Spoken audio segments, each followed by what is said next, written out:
Class 9 math का second chapter है polynomial exercise number 2.4। Question number first है हमें तो x+1 जो फैक्टर्स है जो इस पॉलिनोमियल के फैक्टर है या नहीं हमें बताना है। तो सबसे पहले क्या है x+1 is equal to 0, x is equal to क्या है -1। ये ओनली इस इक्वेशन में पुट करना है। x4 प्लस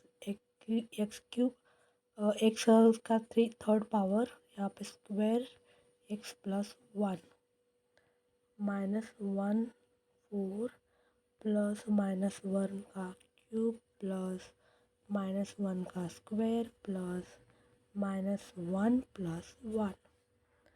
तो माइनस माइनस क्या होता है वहाँ पे -1 रहता है यहाँ पे -1 प्लस 1 -1 प्लस 1।